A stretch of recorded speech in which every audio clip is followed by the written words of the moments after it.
तो आइए दर्शकों, अब शुरुआत करते हैं हमारे करियर सेगमेंट की, जिसमें हम बात करने वाले हैं CUET के बारे में। बिल्कुल। और मयंक, मुझे लगता है कि बच्चों की ज़िंदगी से चुनौतियाँ, कंपटीशन और एक फियर, प्रेशर कभी ख़त्म नहीं होता है, क्योंकि अभी कुछ टाइम पहले बोर्ड एग्जाम्स का रिजल्ट आया है।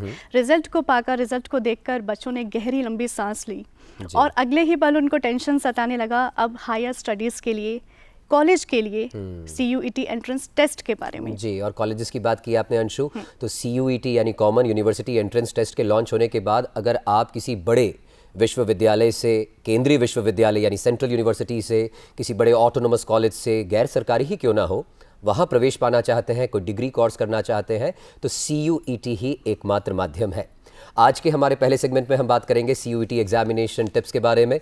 आपके सवाल, आपके मन में जो भी संशय है, वो भी सीधे जुड़कर आप हमारे फ़ोन कॉल, हमारा जो नंबर आपकी स्क्रीन पर डिस्प्ले हो रहा है 011 दिल्ली का STD कोड लगाइएगा। इसी के साथ 23097532 हमारे स्टूडियो का नंबर है। और CUET एग्जामिनेशन टिप्स पर बात करने के लिए आज हमारे स्टूडियो में दो बहुत ही विशेष मेहमान मौजूद हैं। सबसे पहले स्वागत कीजिए डॉक्टर कुमार आशुतोष का। दिल्ली विश्वविद्यालय से आप आते हैं, एसोसिएट प्रोफेसर है, बहुत स्वागत है सर आपका। साथ ही दूसरे मेहमान आज हमारे साथ मौजूद हैं वरिष्ठ करियर काउंसलर श्री देवाशीष उपाध्याय जी। देवाशीष जी, आपका भी बहुत स्वागत है DD मॉर्निंग शो में। बातचीत की शुरुआत करते हैं डॉक्टर आशुतोष आपसे। अभी क्या है कि अंतिम दौर में चल रही हैं तैयारियां, लास्ट मोमेंट है, किन चीज़ों पर फोकस करें? डोमेन सब्जेक्ट्स पर, लैंग्वेज पर या जनरल टेस्ट पर?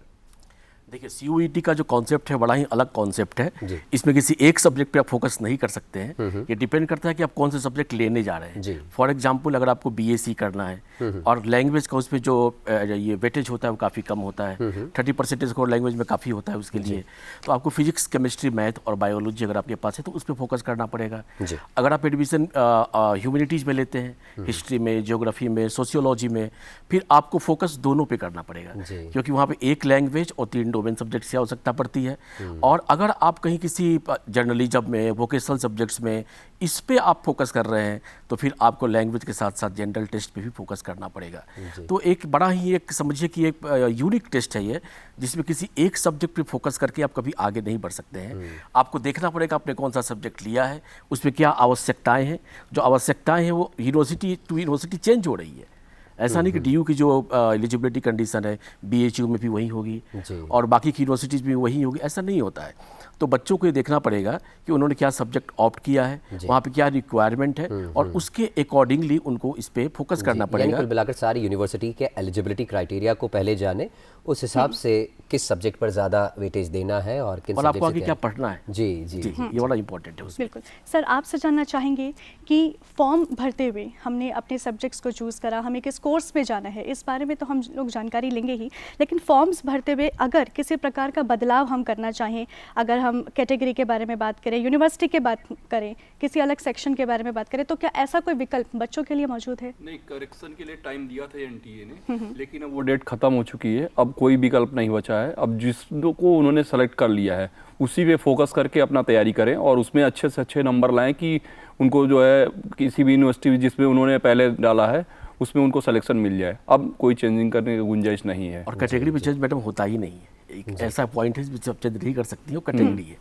SC ST आपने चूज कर लिया। डॉक्टर आशुतोष, इसमें मैं थोड़ा सा आपको इंटरप्ट करना चाहूँगा। जैसे पिछले वर्ष देखा गया था कि NTA ने CUET एग्जामिनेशन रिजल्ट्स डिक्लेयर करने के बाद एक बार फिर से करेक्शन विंडो ओपन की थी। जी। तो आपको क्या लगता है, क्या अब की बार भी होगा या चूंकि पिछली बार नया नया था सब कुछ इसलिए किया? ये तो डिपेंड करता है कि कितने लोग इससे अफेक्टेड हो रहे हैं। अगर एक गुड चंक ऑफ स्टूडेंट्स इससे अफेक्ट हो रहे हैं तो NTA ओपन कर सकती है। NTA का जो अप्रोच है बड़ा ही फ्लेक्सिबल अप्रोच है। जैसे आप देख रहे होंगे अभी जस्ट उन्होंने अपना विंडो क्लोज किया है, फिर उन्होंने एक ग्रीवांस का भी रखा हुआ है, तो तमाम उनके जो स्टेप्स हैं वो काफ़ी स्टूडेंट्स फ्रेंडली हैं। तो हो सकता है कि अगर बहुत सारे बच्चों को कोई कठिनाई हो रही हो तो NTA अपना विंडो दोबारा शुरू कर सकता है। जी सर, चर्चा में आगे बढ़ते हुए आपसे जानना चाहेंगे, एग्ज़ाम्स ऑनलाइन हैं और लास्ट ईयर ऐसा काफ़ी देखा गया था कि बच्चों का एग्ज़ाम देते हुए सर्वर काफ़ी क्रैश हुआ था। तो वर्तमान स्थिति में भी अगर किसी विद्यार्थी को, किसी स्टूडेंट को ये प्रॉब्लम फेस करने को दिखती है तो ऐसे में क्या करना चाहिए? देखिए, पिछली बार के अनुभवों को देखकर NTA ने पूरी तैयारी किया है और हर एग्जामिनेशन सेंटर पे एक टेक्निकल पर्सन भी लगाया गया है। तो ऐसी उम्मीद नहीं है और उन्होंने फिर स्लॉट इसी ढंग से दे रहे हैं कि उतने ही बच्चों की जिससे हमारे सर्वर में प्रॉब्लम ना हो। अगर इसके बाद भी किसी सेंटर पे होती है तो जैसा बताया सर ने कि एनटीए बहुत फ्लेक्सिबल है, उसकी जब जाएगी जानकारी तो उस पर निर्णय एनटीए लेगी। जी जी, कुल मिलाकर एसओपी भी है, जिसको अगर कोई फॉलो करेगा तो शायद क्रैश ना हो। जी जी, डॉक्टर आशुतोष, जैसे कि हम सभी जानते हैं कि कल एनटीए ने उन विद्यार्थियों को अपना जो सेंटर सिटी उन्होंने सेलेक्ट किया था, जो अलॉट किया है, वो कल रात में नोटिफाई कर दिया, जिनकी 24 तारीख तक परीक्षा है उनके लिए। और ये पाया गया है कि एक ही स्लॉट में 3-3 सब्जेक्ट्स बच्चों को एग्ज़ाम देना पड़ेगी। अभी तक क्या देखा गया कि 12वीं तक बच्चे ने एक दिन में एक ही सब्जेक्ट की एग्ज़ाम दी, तो वो 3 सब्जेक्ट्स देखकर जो तनाव है या जो टेंशन है, उसके विषय में आप क्या कहेंगे, बच्चों को कैसे टैकल करना चाहिए? जी देखिए, इसमें बच्चों को जो यहाँ पे जो क्वेश्चंस आएंगे वो ऑब्जेक्टिव क्वेश्चंस आएंगे जी। 4 आपके सामने पड़े, उसमें एक कोई भी जो सही है उसको आपको टिक कर देना है। तो इसमें क्योंकि ये सीबीटी है, कंप्यूटर बेस्ड टेस्ट है, तो पहले आपको वही क्वेश्चन करने चाहिए जिसको आप पे पूरे कॉन्फिडेंट हो। जी। उसके बाद दूसरा क्वेश्चन जहाँ पे कुछ न्यूमेरिकल्स वाली एक्टिविटी आती है, तो सेंटर्स आपको रफ पेपर भी देते हैं, रफ पेपर देते हैं, पेंसिल देते हैं, उस पर आप रफ कार्य कर सकते हैं। और तीसरी जो जरूरी इसमें चीज़ ये होगी कि आप उसमें आंसर फॉर रिव्यू का भी एक ऑप्शन आता है, उसको टिक करके बाकी जब आपकी लास्ट के 15 मिनट 20 मिनट हो जिस पे आप बहुत ज़्यादा मतलब कि कॉन्फिडेंट नहीं है, तब उसको आप सबसे अंतिम में कीजिए, क्योंकि यहाँ पे नेगेटिव मार्किंग भी होती है। जी, एक पे 5 नंबर मिलते हैं और गलतियाँ करते हैं आप तो -1 नंबर आपके कट जाते हैं। जी, मतलब नेगेटिव मार्किंग का पूरा ध्यान रखना है, कहीं ऐसा ना हो कि आपने पाए अंक कम और आपके डिडक्ट ज़्यादा हो जाए। पिछली बार बहुत से बच्चों के माइनस में अंक भी आए हैं। जी जी, बहुत से बच्चों के माइनस में नेगेटिव 40 नंबर तक आए हैं, हाईएस्ट 200 और -40 तक आए हैं। तो लेकिन एक निगेटिव मार्किंग का भी एक है, अब ऐसा नहीं कि आपको नहीं आ रहा तो वो छोड़ दीजिए, तुक्केबाजी कीजिए, लेकिन तब तुक्केबाजी कीजिए जब जैसे 4 ऑप्शन में से आपको 2 क्लियर है कि नहीं पता है।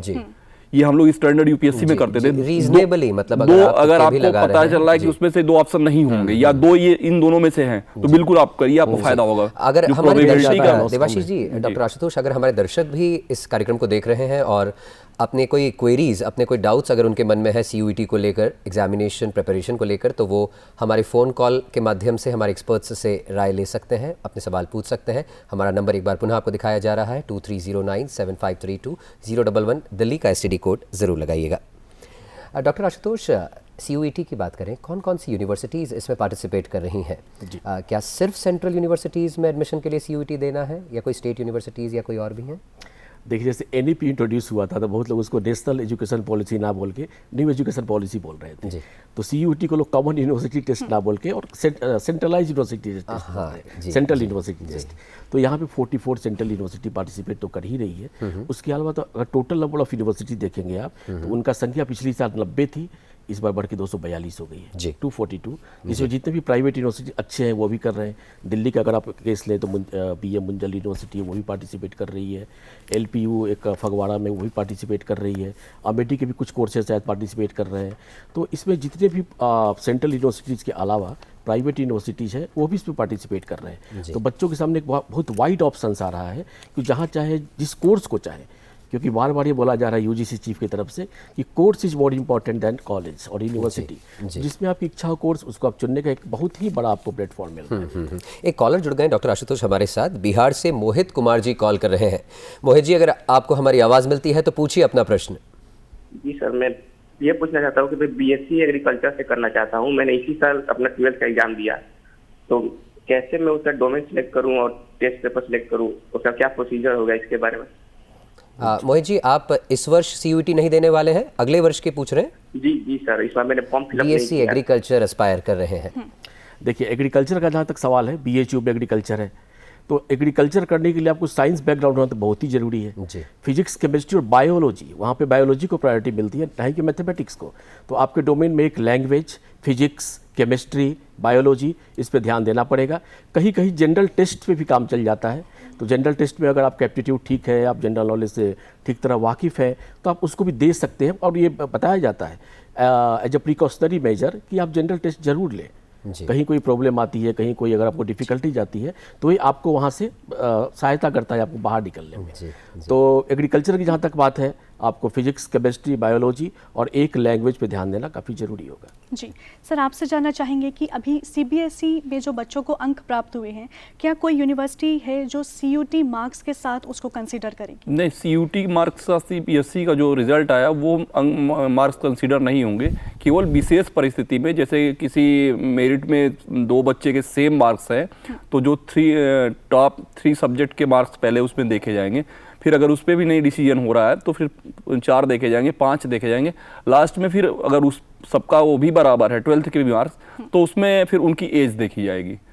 लेकिन मार्क्स अभी फिलहाल नहीं, ये भी केवल विशेष कंडीशन में हो सकते हैं। देवाशीष जी, चूंकि एग्ज़ाम अलग अलग दिनों में होगी, हो सकता है कि किसी एक विद्यार्थी का अकाउंटेंसी का पेपर आज था तो किसी और का 5 दिन बाद होगा, तो ऐसे में क्वेश्चंस अलग होंगे, डिफ़िकल्टी लेवल अलग होगा, तो इसमें नॉर्मलाइजेशन कैसे किया जाएगा? इसमें जितने भी बच्चे पार्टिसिपेट करेंगे तो मैक्सिमम नंबर जो बच्चा उस सब्जेक्ट में पाए, जिस स्लॉट में, सारे स्लॉट का देख के परसेंटाइल एक मतलब परसेंटाइज निकाला जाएगा और उसी हिसाब से जैसे बच्चे का 2 नंबर मिलेगा, एक रॉ नंबर जो उसने अचीव किया, फिर परसेंटाइल नंबर, और जब मेरिट बनेगी यूनिवर्सिटी के आप काउंसलिंग कराएंगे तो उसमें जो एनटीए परसेंटाइल, एनटीए मार्क्स वो जोड़ा जाएगा, उसके आधार पे मतलब काउंसलिंग में आपको मिलेगा। जी।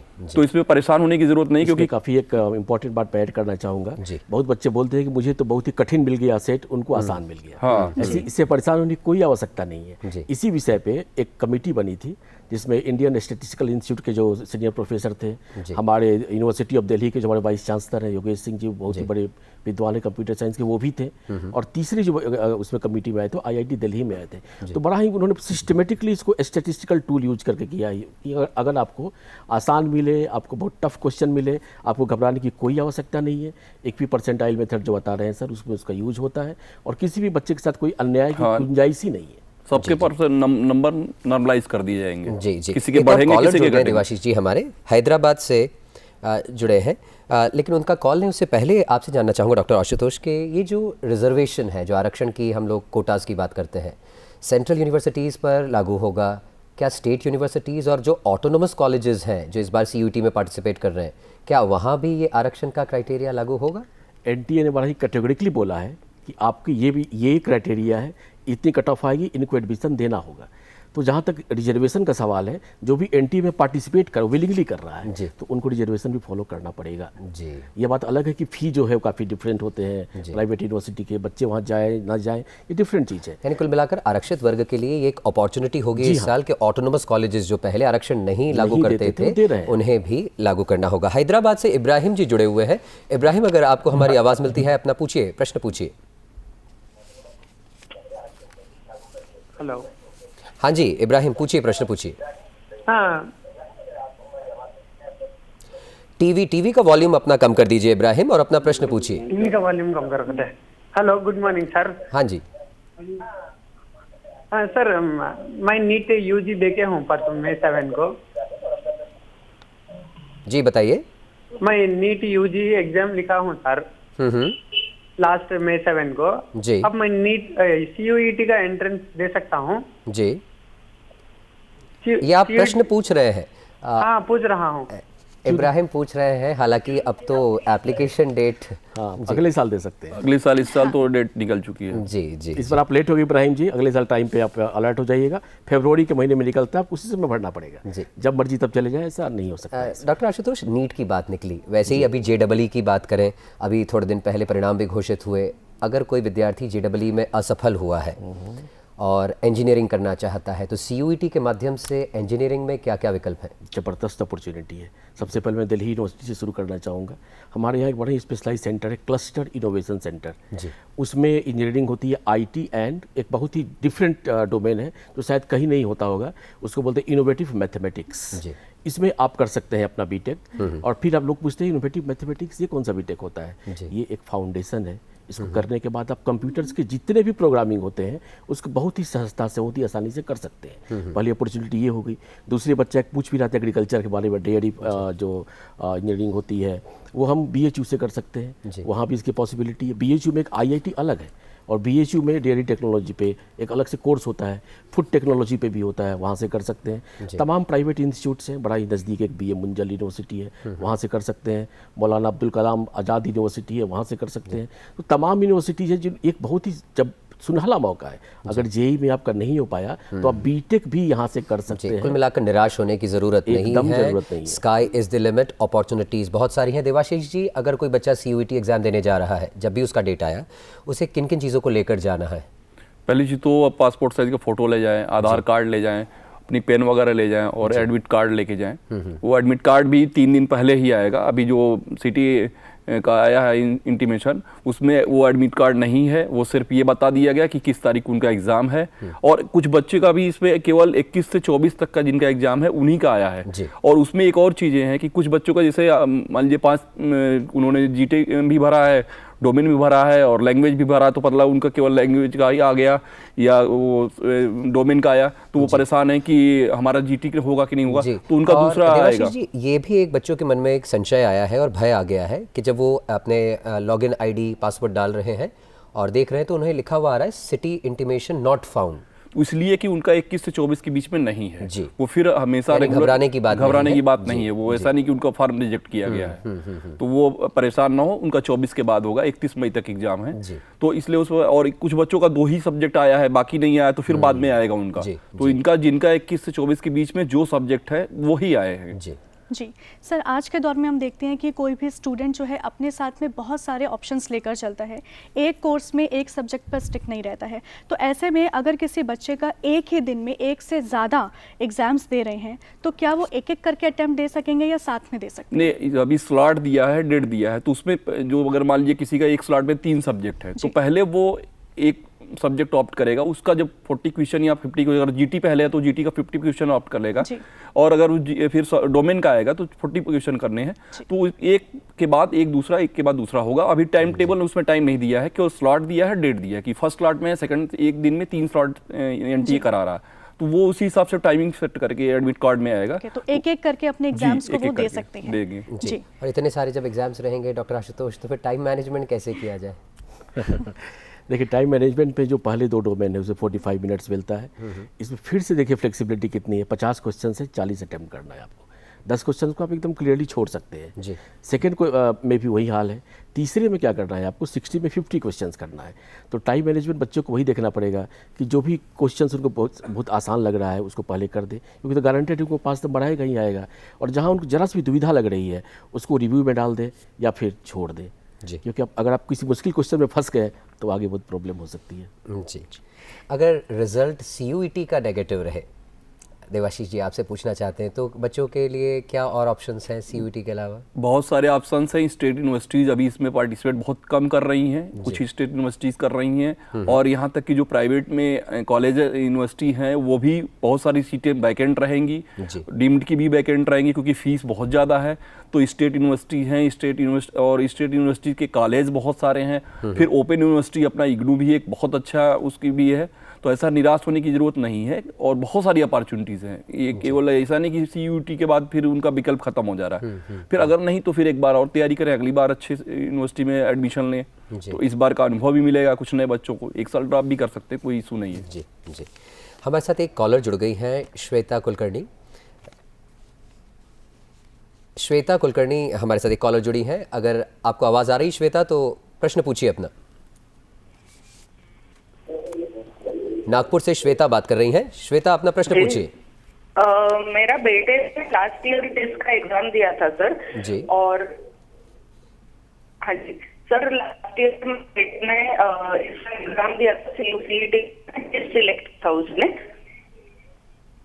और उसको 2 ही एग्जाम देने थे, इंग्लिश और जनरल टेस्ट। तो दोनों में उसको 97-98 परसेंटाइल रैंक था, लेकिन टेस्ट के वेबसाइट पे जाके तब उस नहीं हो सकता, तो उसका रीजन क्या हो सकता है? आवाज ब्रेक जहाँ तक हम लोग समझ पा रहे हैं। श्वेता जी, आपका प्रश्न क्लियर नहीं है। इंग्लिश और GT ऑप्ट किया था और अच्छे परसेंट थे। हो सकता है इन्होंने यूनिवर्सिटी में काउंसलिंग, जैसे होता है क्या कि आप बच्चों को ये एप्लीकेशन में यूनिवर्सिटी भर दिया तो यहीं पे नहीं कंप्लीट हो जाएगा, इसके वो लग रहा है कि वो यूनिवर्सिटी में भर दिया तो हम यूनिवर्सिटी में फिर से एग्जाम के रिजल्ट आने के बाद यूनिवर्सिटी, सारी यूनिवर्सिटी अपना एक पोर्टल खोलेंगी, उसमें उनको फॉर्म भरना होगा और अपना परसेंटाइल दिखाना होगा, तब फिर काउंसलिंग में होंगे। जी जी, यानी ये हो सकता है इनके बच्चे ने अलग अलग पोर्टल्स होंगे। हाँ, और उन्होंने अप्लाई ना किया हो। एनटीए सिर्फ एग्जाम लेता है, एनटीए सिर्फ एग्जाम लेके आपको एक मार्क्स दे एडमिशन देगा। के लिए आपको यूनिवर्सिटीज को ही अप्रोच करना पड़ेगा, शायद मैडम ने ऐसा ना किया हो या फिर ऐसा कोर्स ऑप्ट कर लिया हो जहाँ पे डोमेन उन्होंने चूज ना किया, डोमेन ने जैसे लग रहा था उनके जी क्वेश्चन से। जी जी। डॉक्टर आशुतोष, सीयूईटी एग्ज़ाम दे देते हैं बच्चे, उसके बाद क्या करें? उसके बाद क्या बस रिलैक्स मोड पर आ जाए या कोई और भी ऐसी तैयारियां होंगी, कोई ईसीए कोटा या कोई और अदर कोटा किसी यूनिवर्सिटी में अप्लाई होता हो तो उसकी तैयारी में जुड़ जाए? हमारी यूनिवर्सिटी में ईसीए कोटा बहुत ही प्रोमिनेंटली लगभग हर एक कॉलेज में होता है। जो हमारे 75 कॉलेजेस हैं वहाँ पे हर जगह होता है। उसमें आपको 3 ईसीए एक्टिविटीज़ को चूज करना होता है आउट ऑफ 14, और मैक्सिमम आपको जो मार्क्स होते हैं, आपके जो सर्टिफिकेट बेस्ड होते हैं, वो 15 मार्क्स के होते हैं। नेशनल अगर आपने पार्टिसिपेट किया डिबेट में तो आपको 7 नंबर मैक्सिमम मिलेंगे, 2-3 एक्टिविटी किया तो 15 नंबर आप उससे ले सकते हैं। मैक्सिमम 15 मार्क्स होता है और 60 मार्क्स आपको लाइव परफॉर्मेंस देना पड़ता है। Means there is no scope of any manipulation. और जो जूरी मेंबर आते हैं वो बाहर से आते हैं, जैसे आप लोग हुए, कभी जर्नलिस्ट भी आ जाते हैं, एक्सपर्ट्स आते हैं, वो चेक करते हैं कि 60 में बच्चा कितना स्कोर करता है। ऐसा तो नहीं कि इसकी एक्टिविटी सिर्फ सर्टिफिकेट लेने तक ही सीमित है। तो ईसीए हमारे यहाँ एक बहुत ही ज़बरदस्त ऑप्शन है दिल्ली यूनिवर्सिटी के सारे कॉलेजेज में। सारे 14 ऑप्शन बेशक ना हो, लेकिन 5-7 ऑप्शंस होते हैं। डिबेट का होता है, उसमें इंग्लिश डिबेट भी होता है, उसमें हिंदी डिबेट भी होता है, डांस का होता है, म्यूजिक का होता है, वैरायटी ऑफ अपॉर्चुनिटीज है ईसीए में। तो उन बच्चों को 75% मार्क्स जो होता है वो ईसीए का ऐड हो जाता है जितना भी उन्होंने स्कोर किया, और 25% जो होता है वो सीयूईटी का ऐड हो जाता है। तो बच्चों के लिए एक और अपॉर्चुनिटी वेट कर रही है। जिन्होंने ईसीए में अपने समय को दिया है वो वेस्ट नहीं हुआ है, बहुत यूजफुल होने जा रहा है। कुल मिलाकर एक्स्ट्रा करिकुलर एक्टिविटी आपका स्ट्रांग रहा है डोमेन, तो उसमें भी आप रिजर्वेशन क्लेम कर सकते हैं, उसका भी कोटा क्लेम कर सकते हैं। एक और कॉलर जुड़ गई हैं राजस्थान से, मेघना। मेघना जी, अगर आवाज़ आती है तो प्रश्न पूछिए अपना। जी, मेरा नाम मेघना भट्टिया है, मैं राजस्थान से बात कर रही हूँ। जी बताइए। मैं ये पूछना चाहती हूँ कि सीयूईटी को एक नॉर्मल वे में बता सकते हैं कि ये क्या चीज है? और दूसरा सवाल मेरा ये है कि जैसे आर्ट्स, साइंस और कॉमर्स 3 स्ट्रीम है, तो इन तीनों के लिए सीयूईटी कुछ अलग है? और जैसे किसी बच्चे की अभी तक आगे की लाइन क्लियर नहीं है कि उसे आगे क्या करना है, तो वो अभी सीयूईटी की क्या तैयारी करे? मेरी बेटी 12th क्लास में अभी पढ़ रही है कॉमर्स में, तो उसका मुझे जानना है कि उसके लिए सीयूईटी की क्या तैयारी करनी पड़ेगी उसे। जी, और आम भाषा में सीयूईटी क्या है ये भी जानना चाहते हैं। सीयूईटी मैडम बोलते हैं कॉमन यूनिवर्सिटी एंट्रेंस टेस्ट। जितने भी अच्छी यूनिवर्सिटी है भारत में, करीब 200 से ज़्यादा यूनिवर्सिटीज़ में पार्टिसिपेट कर रही हैं। आपका स्पेसिफिक क्वेश्चन जो है वो कॉमर्स रिलेटेड है। कॉमर्स में एडमिशन अगर आपकी बच्ची को लेना है आगे चल के, उनको मैथमेटिक्स में अपीयर होना कंपलसरी है, वो उससे डेविएट कर ही नहीं सकती है। एक लैंग्वेज लेना पड़ेगा और 2 और डोमेन उनको चूज करना पड़ेगा। तो आगे अगर उनको जब सीयूईटी आगे देना होगा, 1 language, 2 domain and mathematics is compulsory, उसको वो इग्नोर नहीं कर सकती हैं। ये बहुत जगह, हमारे दिल्ली यूनिवर्सिटी में तो कंपलसरी है, बाकी यूनिवर्सिटी में भी अगर आप कॉमर्स पढ़ने जा रहे हैं तो बिना मैथमेटिक्स से कैसे पढ़ सकते हैं? तो आपको इन चीज़ों पे ध्यान देना पड़ेगा कि आगे चल के इस पर वो ज़्यादा फोकस करें।